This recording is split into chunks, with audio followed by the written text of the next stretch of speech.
Let's go. Time is money.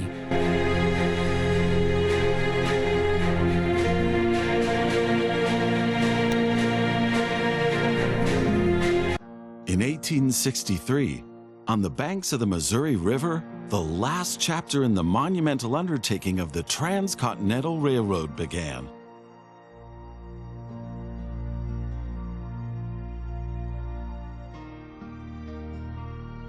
The workers of the Union Pacific Railroad began laying their tracks westward from Omaha through the wild heart of the North American continent. Massive challenges awaited them. Away from all civilization, the country was vast, the weather ruthless, and the challenges tremendously energy-sapping. But there was a masterstroke of modern engineering to be accomplished. To tame the wilderness and to conquer it with steel, fire, and steam. Never before had anything like this been ventured, but the time was ripe. Greetings. My name is Thomas Clark Durant. Exactly, the head of Union Pacific. We will go down in history as the ones who created the Transcontinental Railroad. And that, my friend, is your job as chief engineer. I can't supervise everything here on site right now, as I have to meet with some politicians in Washington. First, you should familiarize yourself with the basic controls. Move the camera in all directions. Now test the camera's zoom function. You can also rotate the camera. Give it a try. Very good. Now you know the basic controls. Your first task is to create a rail connection between Omaha and Norfolk to the northwest. Both cities will need a station for this. You already have a station in Omaha, but you still need to build one in Norfolk. To do this, switch to building construction mode.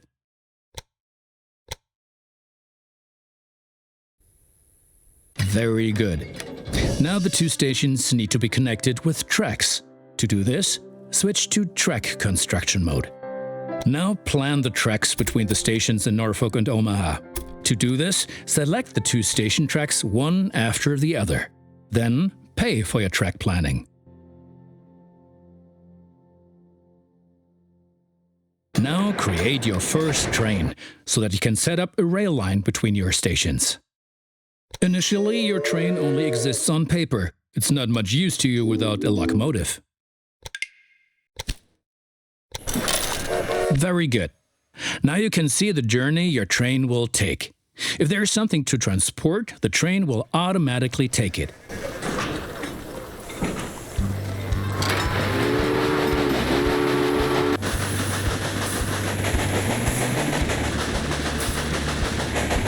However, as each locomotive needs water, sand, and lubricant on its journey, you have to place a supply tower along the route.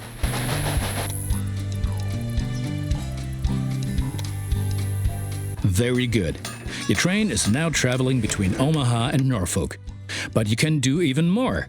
Each city needs goods from the surrounding area. For example, every city needs corn. Look, there is a corn farm near Omaha. Until now, the corn has made it to the city in the conventional way, but we want to change that. Now construct a rural train station in the marked location with a corn farm within its radius.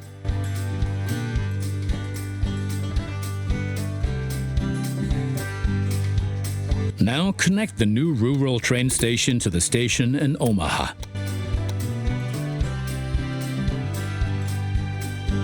And now things are getting tricky as we have to deal with a logistical problem. As Norfolk should also enjoy fresh corn, there will soon be two trains traveling on the stretch of track between Omaha and Norfolk. Of course, this will then result in a conflict. Since trains cannot travel through each other, you'll need a side track between Omaha and Norfolk.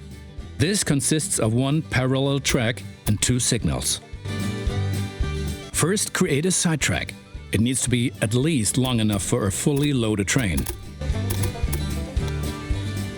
Excellent. However, your trains won't necessarily use the sidetrack, as they generally always take the shortest route. For this reason, you'll also have to specify the direction of travel on each parallel track.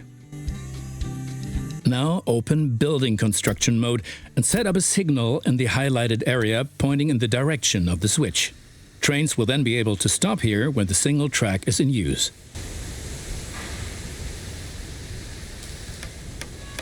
Excellent. Now do the same on the parallel track so that each parallel track has a different direction.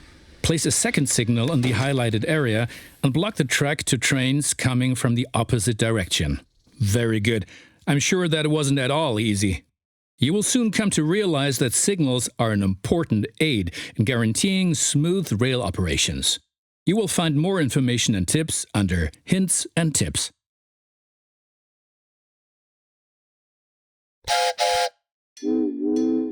Now assemble a new train and give it a locomotive and a rail line. Your new rail line should run via Omaha to Norfolk so that the people of Norfolk can be supplied with corn. Excellent. The corn farm will automatically make use of your train because the cities along your rail line are demanding corn. Conventional transportation is much more costly for the farm. We're still missing something. Locomotives wear out over time and need to be regularly maintained so they can perform their duties more reliably. For this purpose, there needs to be at least one maintenance building on each rail line where locomotives can be serviced if necessary. Construct such a maintenance building at your station in Omaha now. To do this, select the station itself and expand the station with this building. Right, we've been lollygagging for long enough. I need to return to Washington for further miserable negotiations with our representatives of the people. I've written a task list for you. Take a look at it and complete the tasks within the given time period. Do not disappoint me.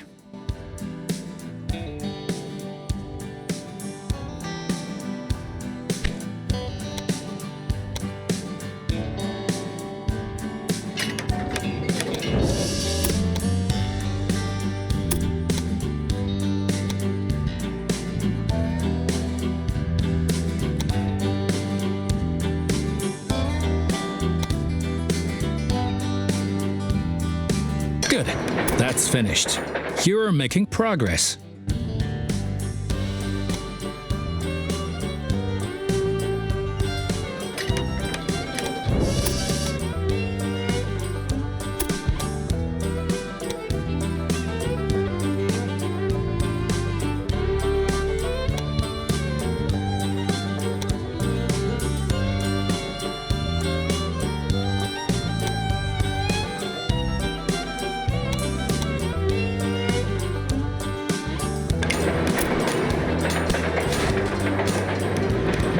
Those politicians in Washington get on one's nerves.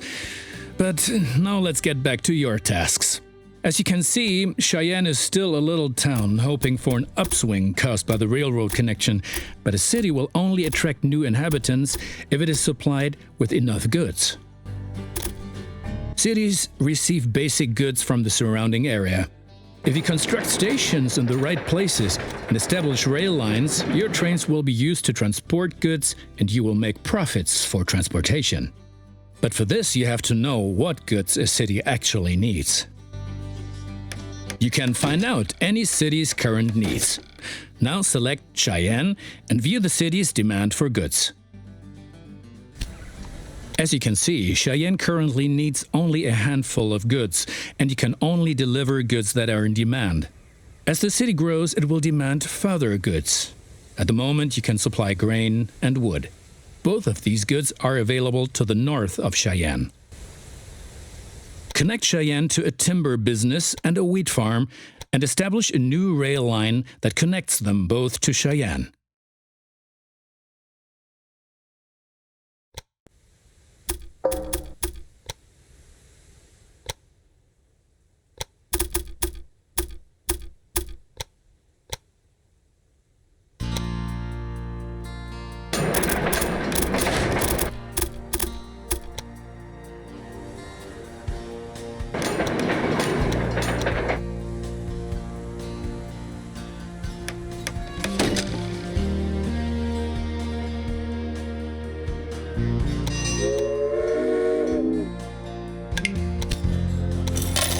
Well done. The city will soon grow. You can see how well it is being supplied at any time in the city dialogue. Basically, a city will grow once its demands are sufficiently met. I think you have learned enough. Complete the rest of your tasks.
Now you've managed to cross the Great Plains. A masterpiece.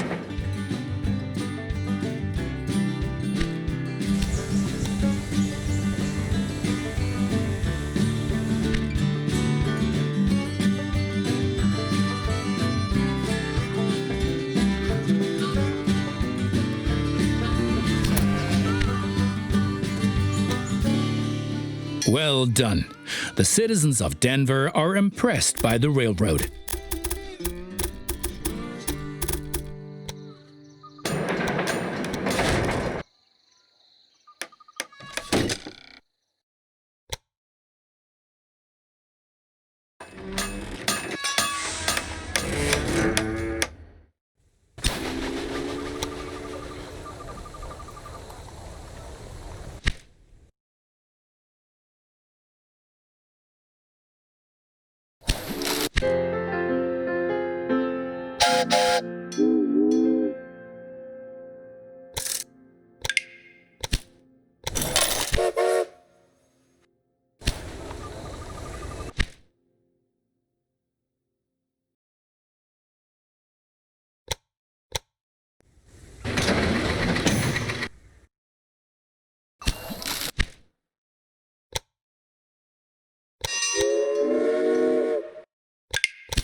Thomas, one more thing. Your company has also a research department to help you unlock new locomotives and other innovations. Open the research dialogue to find out more about it. Here you will find the advances that can be achieved in the current era. Advances from previous eras are usually already active, but what the future holds, we do not know. Cheyenne will flourish thanks to you.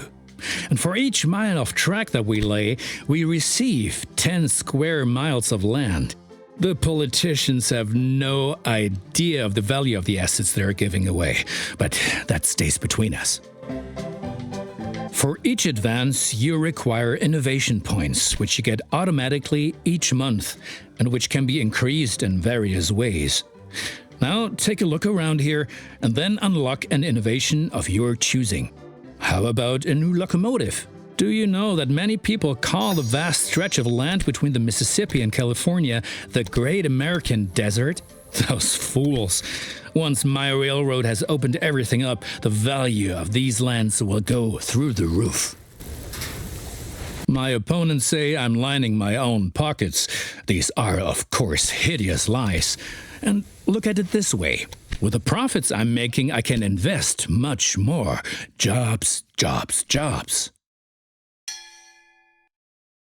I have to wrangle with a lot of competitors, but if one person really gets on my nerves, then it's that Beatrix von Pomp. What? You haven't encountered her yet? Be glad. She takes everyone to the cleaners. Excellent. Cheyenne is becoming a major railroad hub, and the credit is all ours. Progress is enormous. The far west is no longer so far away anymore, and the people are slowly realizing that trade helps create prospering cities. We still have a long way to go, but the Transcontinental Railroad is coming.